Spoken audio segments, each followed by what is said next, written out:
ప్రభువైన యేసుక్రీస్తు నామానికి మహిమ కలుగును గాక. యేసుక్రీస్తు నామంలో మీ అందరికి వందనాలు. దేవుడు మిమ్మల్ని అందరినీ దీవించి బలపరచును గాక. పరిశుద్ధ గ్రంథం బైబిల్ దేవుని యొక్క వాక్య భాగాన్ని చదువుకుందాం దేవుని బిడ్డలారా.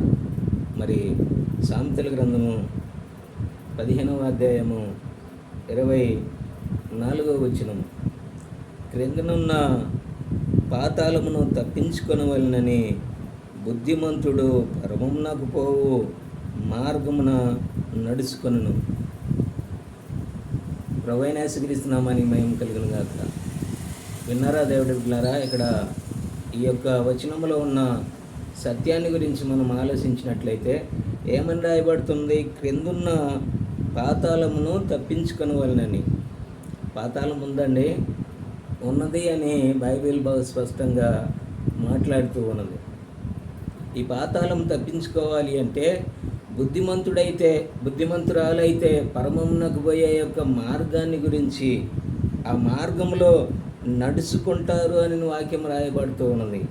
బుద్ధిమంతుడు పరమమునకు పోవు మార్గమును నడుచుకొనును.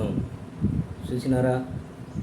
ప్రభువైన యేసుక్రీస్తు నామానికి మహిమ కలుగును గాక. నా సహోదరుడా, నా సహోదరి, కిందున్న పాతాళాన్ని తప్పించుకోవాలి అంటే దేవుని యొక్క వాక్య ప్రకారమైన యొక్క జీవితము నువ్వు తప్పనిసరిగా జీవించాలి. ఎందుకో తెలుసా?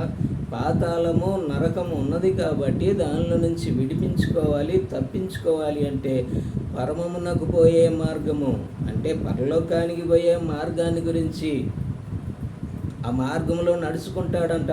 ఎవరు? బుద్ధిమంతుడు. ఎవరు? బుద్ధిమంతురాలు. మరి బుద్ధిహీనులు, భక్తిహీనులు, పాపులు నడుచుకోరా అంటే వారికి ఇష్టం లేదు. ఇక్కడ బుద్ధిమంతులైతే నడుచుకుంటారు, బుద్ధిమంతుడు నడుచుకొనును అని వాక్యం రాయబడుతూ ఉన్నది.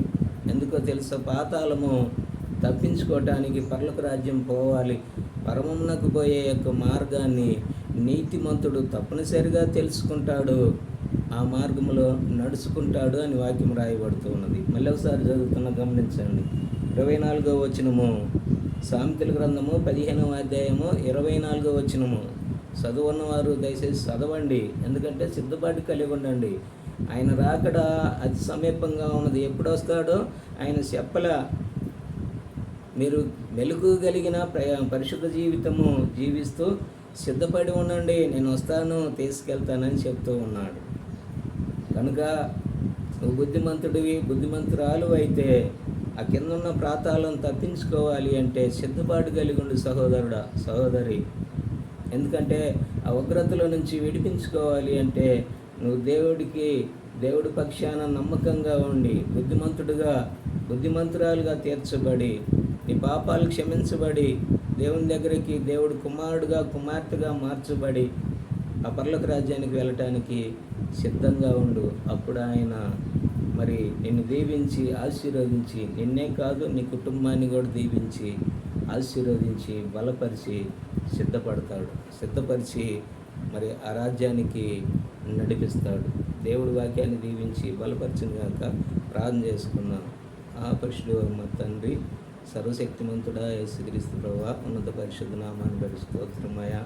పాతాళము, నరకము తప్పించుకోవాలి అంటే పరమమునకు పోయే మార్గము అంటే పరలోక రాజ్యానికి పోయే మార్గాన్ని గురించి మాట్లాడినావు కాబట్టి అయా, వినే నీ బిడ్డలు, చూసేవారు వారి మార్గాన్ని ప్రభువా పరలోక రాజ్యానికి నడవటానికి ఆ బిడ్డలకు సహాయం చేసి, బిడ్డలను సిద్ధపరిచి నీ రాజ్యంలో ఉండేలాగా వారిని, వారి కుటుంబాలని 30 60 100 దీవించమని యేసు ప్రభువులో ప్రార్థించి అడిగి వేడుకొనుచున్నాం.